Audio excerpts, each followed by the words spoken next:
بسم الله الرحمن الرحيم الحمد لله والصلاة والسلام على سيدنا رسول الله وعلى آله وصحبه ومن والاه. So inshallah in today's class we are going to finish the section of the li'an of the public imprecation. It's not that much more, but I figured it might be best to go a little bit slow because there's a lot of fiqh in the hawashi that I think is important to convey to you. One, so that you understand the fiqh of it. I mean, that's why we're doing this. But two, I'm more interested, or let me say, I'm equally interested in you learning the way of the thinking of the fuqaha. So now that we are in a very critical part of the book, which is essentially kind of like the middle-ish of the, or a little past the middle of the book, you will see the continuity of thinking, the consistency of thinking of the jurist, etc. So we're going to talk about. We ended up in the last lecture talking about the swearing, the public swearing, the public imprecation, the li'an that the man does. Then we're going to pick up and learn about in the text there are 5 things that are rulings that are associated with this public imprecation.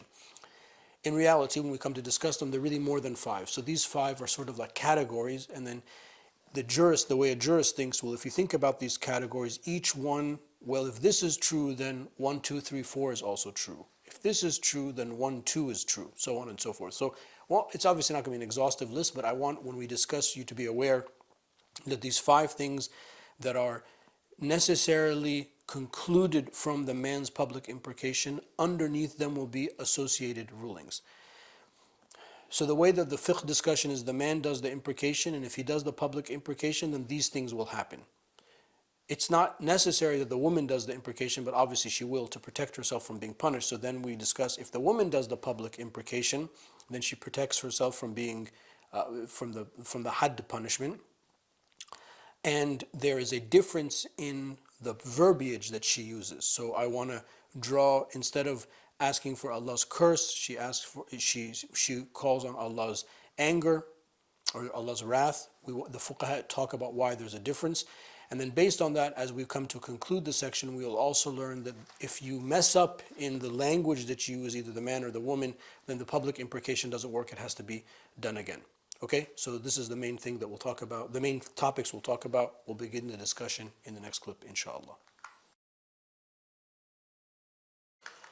We begin the way we normally begin, which is to turn to the language and the text of our beloved Qadi Abi Shuja' radiallahu anhu.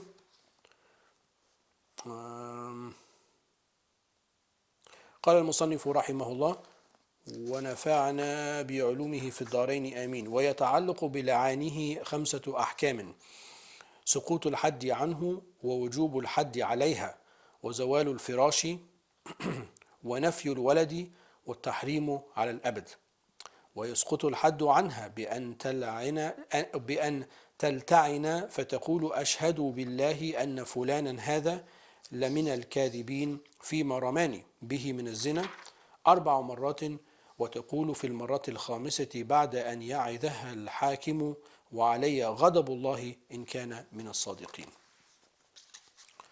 Okay. The Adilla, there's some Adilla in the Hashia, but in the Adilla book, let's see. The translation, sorry. Bismillah ar-Rahman ar-Rahim. 5 rulings are associated with his public imprecation. I'm just picking up the discussion, as they say in literature, medias res. We're in the middle of what we were talking about. 1, he is no longer subject to punishment for charging his wife with adultery and charging the other man that she fornicated with. So remember, there's 2 parties in that. So by doing the public imprecation, the first thing is he's no longer going to be subject to punishment. Number 2, the wife becomes subject to punishment for adultery. So by him making that, automatically she will be punished. I mean, obviously she'll defend herself, but we're just going in logical order. Number 3, the marriage is terminated instantaneously. And we'll talk about that, that's important. Number 4, the child is negated, to the man. So the child can no longer be considered from the lineage of the man. And then obviously based on that will be other rulings of marriageability, wiratha, inheritance, so on and so forth. Number 5, they are eternally unlawful to one another. So there's no possibility for them to get back together, neither in this world or in the hereafter. And then he says, rahimahullah, she ceases being subject to punishment for adultery if she forms a counter imprecation by saying, I bear witness that so and so is a liar and is charging me with adultery. She says this 4 times. The 5th time the judge warns her of the consequences of lying, and then she says, and may the wrath of Allah be upon me if I am a liar. Okay. The Adillah. Bukhari and Muslim narrate the hadith on the authority of Ibn Umar radiallahu anhuma أن النبي صلى الله عليه وسلم لعن بين رجل وامرأته فانتفى من ولدها ففرق بينهما وألحق الولد للمرأة. So the Prophet ﷺ did this li'an, the public imprecation between a man and a woman, and then by doing that, the child was severed from lineage from the father. He separated from them in their marriage, and the child became attached lineage-wise to the mother.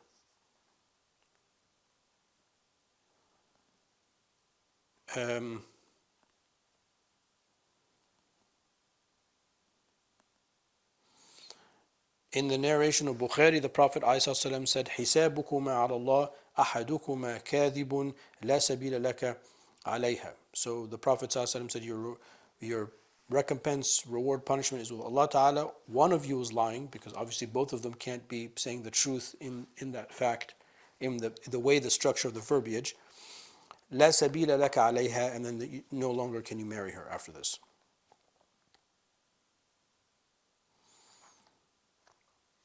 And then in the verse in Surah An-Nur 8 and 9, وَيَدْرَأُ عَنْهَا الْعَذَابَ أَن تَشْهَدَ أَرْبَعَ شَهَادَاتٍ بِاللَّهِ إِنَّهُ لَمِنَ الْكَاذِبِينَ وَالْخَامِسَةَ أَنَّ غَضِبَ اللَّهَ عَلَيْهَا إِن كَانَ مِنَ الصَّادِقِينَ. So she protects herself from the punishment when she does the public imprecation. So that's actually stated in long form in the verses in Surah An-Nur.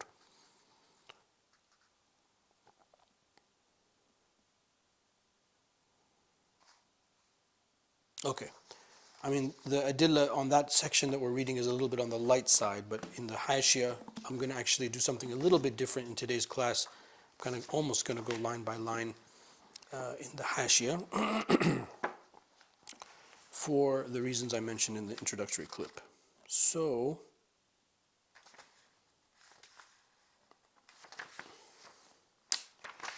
Bismillah ar-Rahman ar-Rahim. Okay.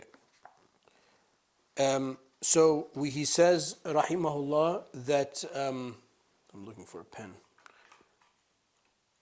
He says that based on this public imprecation, there are 5 rulings, right? There are 5 things that will happen. The first thing that he says is that he is no longer subject to punishment for charging his wife. So the most immediate thing that we learn from the li'an or from the public imprecation is that we said that the act of accusing somebody of adultery, whether it's your wife or not your wife, I mean, and God forbid, these are all major sins as we talked about, that act itself necessitates that you are punished, if you don't bring any evidence. So in this environment that is envisioned by the Islamic law, by the Sharia, in all of the madhahib, this is not strictly the Shafi'i madhab here, you can't go around saying that about people. Okay, you can't accuse people of that. Neither can you accuse people directly, neither can you imply, right? So I want you to think about how this impacts what we see on social media. Social media, the internet, our phones, etc., are tremendous technology that all of us, viewing these clips are heir to and part of. And they have brought tremendous good, and they have also brought tremendous possibility for great harm and evil. One of the negatives of that is that people can just share, reshare, comment, post, not verify something, and just sort of spread it around. So what we're talking about here, I don't want you to think that this is just some sort of like 600-800-year-old medieval type of thing. No, this is something that has implications now, and we have to be very, very careful when we talk about arad al-nas, when we talk about the honor and the sanctity of people. And this is one of, believe it or not, actually one of the, of course you'll believe it because it's a fact, it's one of the maqasid of the Sharia, is to protect people's honor. This is part of it. It's not just a sexual act or sex outside of marriage. It's not just that, even though that's what normally we talk about when we read the books. But what we're really talking about is just the public social intercourse, as we say. You can't just go around saying these things. So the man says that his wife has committed adultery, negates this child. In that case, automatically he will be punished unless and until he brings evidence. We talked about the evidence last time. But when he does the public imprecation, the 4 times plus the 5th one asking for Allah's wrath upon him. How is it translated?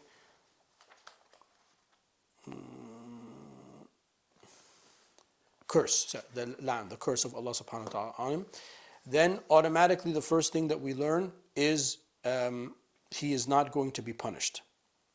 Doubly, right? Because his accusation injures the honor of the woman and injures the honor of whom he is accusing the woman of having an adulterous relation with.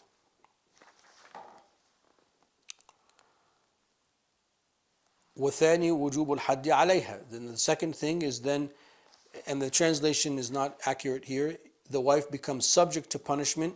That's an accurate translation بالمعنى, by meaning, because she can thwart that. But the text of Abi Shuja is وُجُوبُ الْحَدِّ عَلَيْهَا. And the punishment, the hadd punishment becomes incumbent. It's obligatory upon her by virtue and by nature of the man's public imprecation against her. Now, of course, she can protect herself, but we're reading a logical argument, so we're just dealing with what happens when the man does the public imprecation.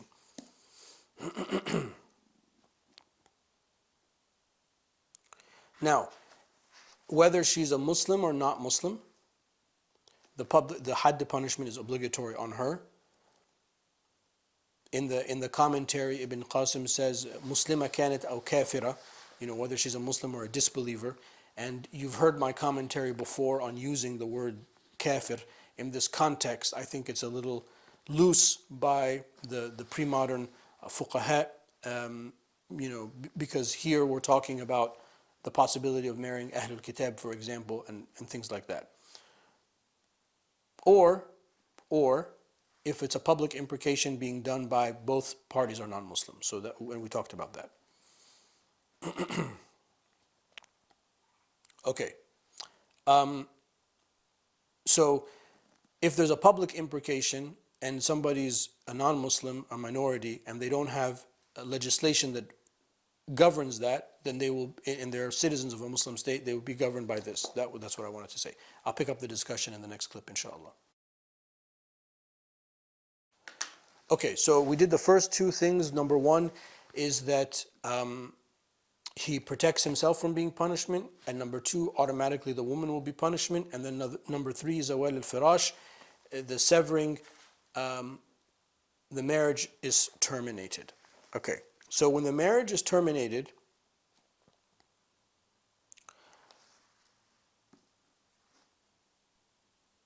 it is a type of annulment, a type of fasakh of the marriage.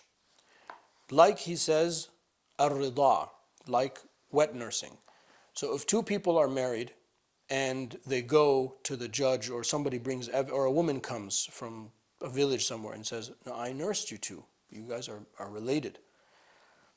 And that's established, and her witnessing and her testimony is accepted. Then at that moment, at that subtle moment, that lahdha latifa, that subtle moment, khalas, the marriage is severed because they're relatives. So this type of zawal, even look at the words of Qadi Abi Shuja radiallahu anhu, zawal al-firash, the marital bed has gone, has disappeared. So this is a little bit more aggressive than a divorce, in which there's a waiting period and there's nafaqah. So there's no nafaqah, for example. So he's not going to owe her money, because if he owes, he doesn't have to pay maintenance. If he pays maintenance, that means that he was married, divorced, and she's in the waiting period.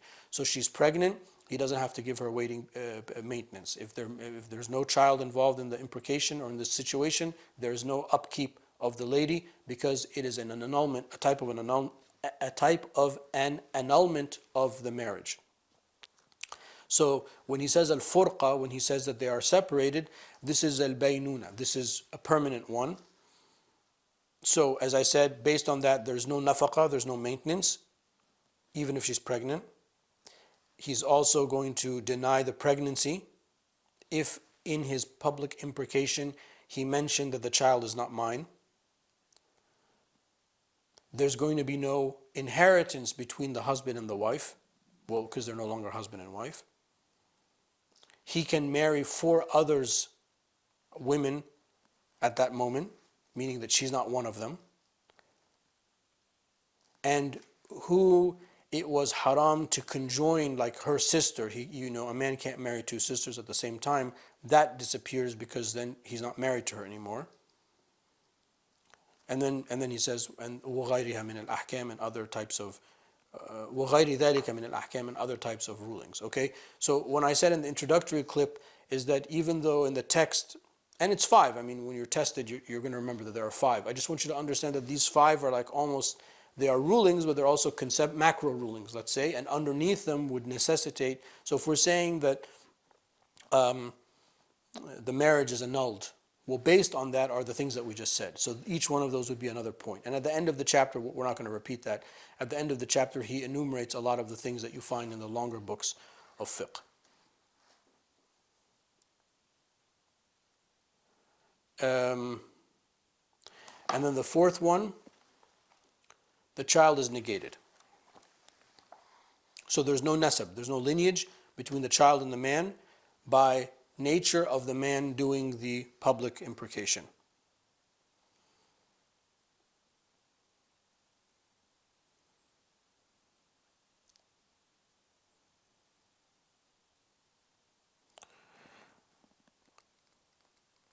And then, well, if he does that, then there's no, all of the rulings about who is marriageable and who is not marriageable.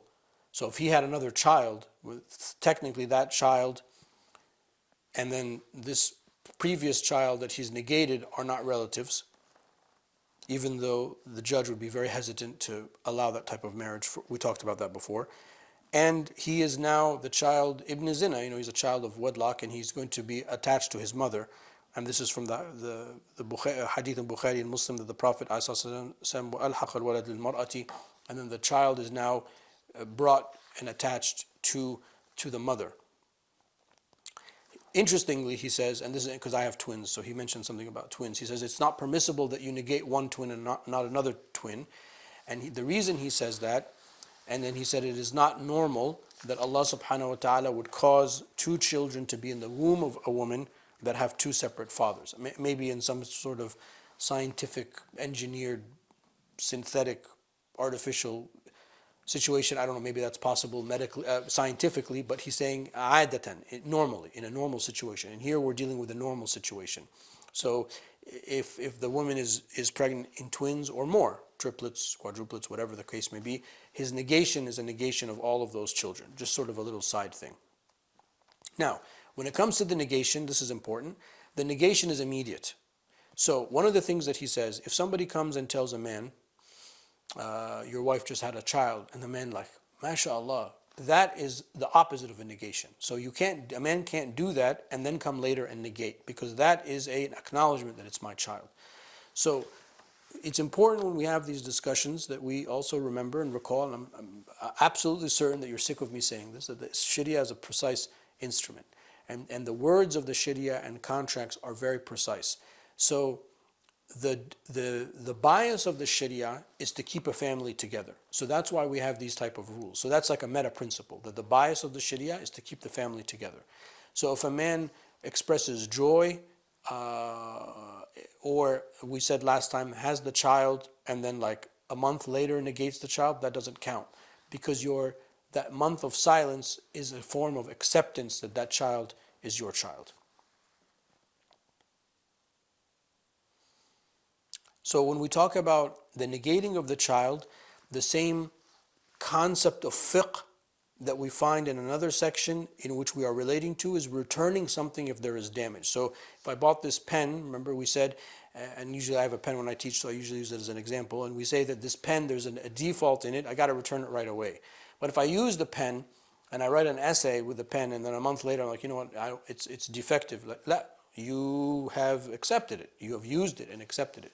So that your usage of it and your lack of coming immediately is a sign of acceptance. Now, of course, there could, if the man is incarcerated, or if the man is very sick, or the man is missing, or there's a lag time in communication, all of these things would be accepted um, uh, absence or accepted periods of time that would allow the man to then negate the child. But basically, the negation part, and this is something that really only comes from the Hawashi, so that's why reading the Hashia or a Hashia or the Hawashi in general is important. Al al-fawr, it has to be right away, immediately almost. And again, if the man expresses joy or that the child is, that he has a child, then it's his.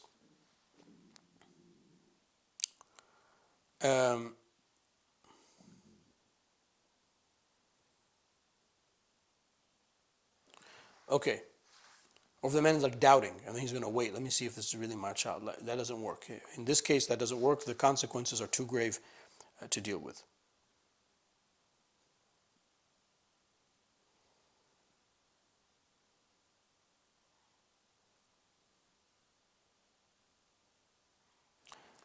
ولو لعن لنفي حمل فبان أن لا حمل بان فساد لعانه. So لعنه بان فساد لعانه عفوا. So if he does the public imprecation to negate a pregnancy and it turns out that she's not pregnant, then his public imprecation is batil, and then none of these ahkam are applicable, which is also very interesting. So there is kind of a way out.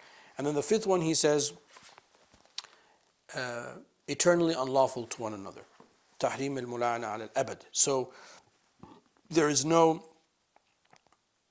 possibility for them to remarry in this world. And then Shihab al-Ramli mentions, rahimahullah, also in the hereafter. So there are a lot of hadith about being joined with our spouses in the hereafter. Inshallah, may all of us experience that. In this case, that this type of mula'ana, it's so grave of a statement, so grave of a thing to say, that it negates the marriage forever now and in the hereafter. So again, it's not something to be done lightly at all. So there's no like she can remarry somebody and then consummate and then wait, and it's not like the third divorce. Khalas, the possibility of marriage is over. I mean, you can't do all of this and then come back together again.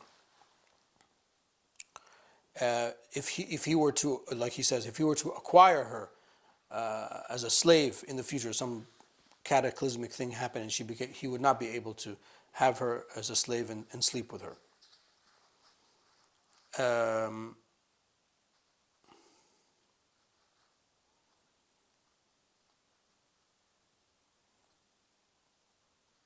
Okay, I mean that's an completely unlikely example now, but I wanted to mention it to show you the extreme nature of what that means, that they are forever not marriageable. We'll pick it up in the next and final clip, inshallah.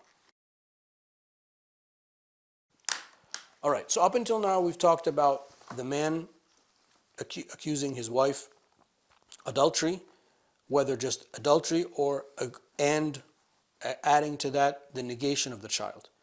Then the man does the 4 public imprecations. The 5th one, asking for Allah's wrath, lan, to be upon him. We talked about where that's done. The hakim, a representative of the state, has to be involved, etc.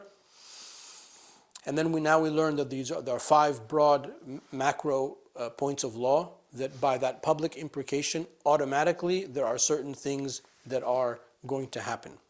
But the story doesn't stop there, because then the woman has the opportunity also to do the public imprecation. So he says, rahimahullah, she ceases being subject to punishment for adultery if she performs a counter imprecation. Okay, so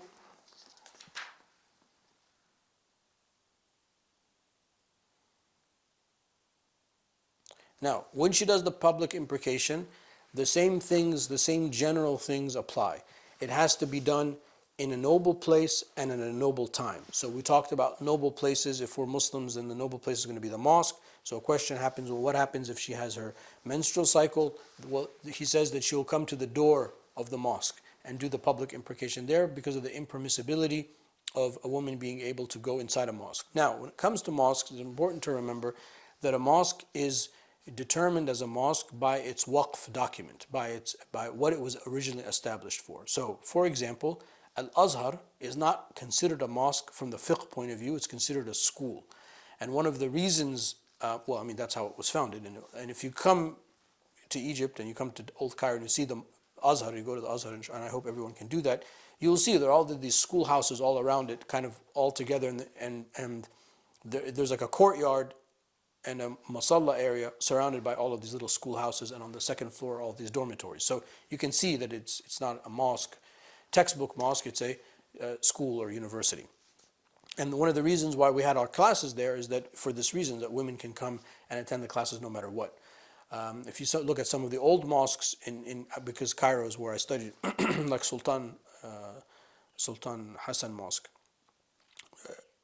It's called Sultan Hassan Mosque, but it's not a mosque. It's also a school, and there are 4 areas for the 4 madhahib, and dormitories, a hospital was attached there, and an orphanage, and then a big place to pray. So from the fiqh of it, that wouldn't be considered a mosque, even though we refer to it culturally commonly as a mosque. It's not from the fiqh point of view a mosque. So those type of places a woman can go on the minbar and do all the things that we're talking about. What he's saying here is if it's a mosque, yani classic textbook mosque, we're going to found a mosque, it says in the document of the waqf document, it's a mosque, then in that case, if she has her menstrual cycle, she's not going to walk in, she's going to come to the doorway, or in some kind of auxiliary room that is attached that wouldn't be considered a mosque, and do the public imprecation. Same thing if they're non-Muslim, they're places of worship, and any type of rules that we would have to honor for that case about men and women that I'm not aware of right now. And if they are secularists or atheists or non-believers or whatever the word is, probably going to be the public magistrate, courthouse or something like that. So the same type of rules apply. And in addition to that, it's also important that there has to be a representative of the state. So it's just not same thing. And then she has to identify the man, either point to the man or she has to mention the man by name, so that there is no confusion. And what she's going to say, I bear witness. So, ashhadu, the same verbiage as the man. I bear witness that so-and-so is a liar and is charging me with adultery. She says this 4 times, the 5th time after the judge warns her. So the judge has to warn her. Same way, she says, and may the wrath, ghadab of Allah be upon me if I am a liar. Now notice that the man says a lan, the man says may the curse or wrath Allah Ta'ala be upon me. The woman says may the anger of Allah Ta'ala be upon me. And one of the reasons that he says that, one of the reasons a difference is that the hadith associated with adultery is that it incurs the anger of God, ghadab Allah, and it is greater than the crime of accusing somebody of adultery. So she is in a more grave situation because she is the one being accused of the act itself. So that's why there's a difference of verbiage. Now, that hikmah aside, what's important is that in this entire discussion, we are talking about proper and exact language. So it's if somebody doesn't say ashhadu and doesn't say I bear witness, what does he say?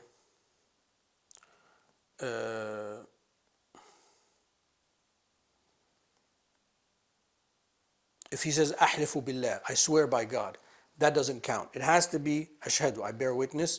And you can't reverse the la'an and the ghadab. So the man can't say, and then the ghadab of Allah is on me, and then the woman says, and the wrath, la'an of Allah is on me. If you did that, that would break the public imprecation. So like all contracts, bearing witness, marriage contracts, etc., we are here very, very, very much concerned with precise language.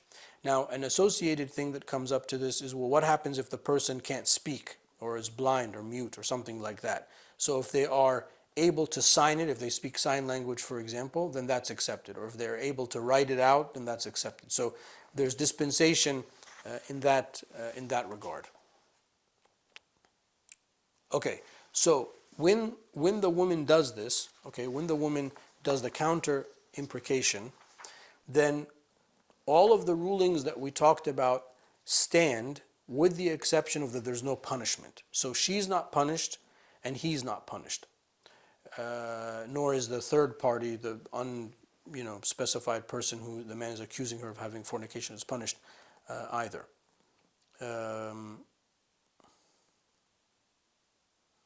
So what ends up happening then is the marriage is severed, immediately. There's no nafaqa, no inheritance, no maintenance, no inheritance, no lineage with the child. And the marriage is separated, and the child is separated, and the child is attached to the mother. So all of them, except the second one we said, which is that the woman becomes subject to punishment. So the first one was he is no longer subject to punishment. Well, that's taken care of by his public imprecation. The woman becomes subject to punishment. Well, that's taken care of by her counter imprecation. And then the marriage is terminated, the child is negated, and they are internally unlawful to one another. So all of those rulings hold with her counter imprecation, with the exception of the punishment. So there's no punishment, and that's that. Now, as we say this, I mean, and I know this is a class of fiqh and stuff, but I mean, I want you to pause for a second and think about it. This is pretty serious stuff. So this is not something that is to be done lightly. And it starts out with this culture of suspicion and accusation. I mean, I know this is not like directly part of the fiqh, but it bears mentioning it. You know, people shouldn't go around accusing people, and husband and wife need to have a degree of trust and respect amongst one another, so that they don't find themselves ever in doing something like this. And one of the reasons, so I'm just making a quick note. One of the reasons why the hakim or the mufti or qadi or whomever, one of the reasons why they are a part of this discussion is to emphasize, when they are coaching them what to say, to emphasize the enormity of the situation, because you always can back out after the fourth time when the mufti says, or the qadi or the imam says, you know, I warn you what you're about to say. You might get scared and frightened. I mean, I would just be like, forget it. You know, what's option B? Is there another way of doing this? So even as intense as this, what we discussed is, there is still mercy in it, because there's so many opportunities for you to go back on what you're saying, and there are so many opportunities for you to negate the whole la'an in the first place. And then that comes back to what I said, which is the meta principle. One of the meta principles is that the Sharia is biased into keeping the marriage together. So I don't want you to think about divorce as being something simple or easy. I mean, it is from the fiqh point of view, from the transactional point of view. But the Sharia, especially when it comes to applying the Sharia, so in the issues of fatwa and the issues of qada, of courts, there's going to be a lot of loopholes and wiggle room and flexibility in trying to keep the marriage together. Of course, that's not our task here. Our task here is just to learn the theory of the law, but I want to mention it to you because it's impossible to learn the theory of the law without even conceptualizing what might happen in the public application. So I warn all of you, and myself first and foremost, and you, that when we learn the theory, don't learn it divorced from its potential application. And a lot of these examples, and why I went very slow in this lecture, for example, is exactly for this reason, to highlight those things. We'll leave it here. Wallahu ta'ala a'la wa a'lam, wa sallallahu ala sayyidina wa maulana Muhammad wa ala alihi wa sahbihi wa sallam. Alhamdulillah, we concluded this lecture and also concluded the section of al-li'an, the public imprecation. So we picked up where we left off from the last lecture, which is to begin to talk about, after the man has done the 5 public testimonies, swearings, what are the rulings? The 5 rulings are that he is no longer able to be punished. By necessity, she will now be open to punishment. The child is no longer his child. The marriage is terminated immediately. The child is not his child, and the severing of the marriage is forever in this world and the next. We also learned that those 5 are really macro conclusions, and if you take each of those conclusions, then they also necessitate sub-conclusions. So I did my best to go through a great deal of them to show you that it's not just those 5, but for example, there's no maintenance, there's no inheritance, there's no impermissibility of marrying, relatives, etc., etc., to show you that there are a lot of implications that happen. Now, of course, the story doesn't stop there. We learned that the woman has the right to do a counter imprecation, in which she will do the same testimony, public testimony, with the same conditions, but instead of asking or invoking Allah's wrath, Allah's curse, His la'an, she invokes Allah's wrath, al-ghadab of Allah subhanahu wa ta'ala. And we learned that there's a reason why that is the case, because she is in a more grave situation, because she is the one being accused of the act itself. And then we also learned that if you mess up in what you say, if you don't say I swear ashhadu, if you don't say I bear witness ashhadu, but you say I swear ahlifu, then that doesn't count. The imprecation doesn't count. If you reverse the ghadab and the la'an, etc., that also doesn't count. If the man did a public imprecation because he's negating the wife's pregnancy and it turns out she's not pregnant, then the whole thing doesn't count. So there are ways out of it. But it's important that we remember that this is a grave thing. It's a grave sin to accuse people, and I tried my best to mention some of the social aspects before, in the middle, and after of our discussion to show you that even though we're reading this part of law, it's also, let's be realistic, it has a pretty scary thing to do. And the reason you do 5 public statements is that you have an opportunity just to like back out and not continue with them. So those are the main topics we learned about, and then we'll continue our discussion in the next lecture, inshallah.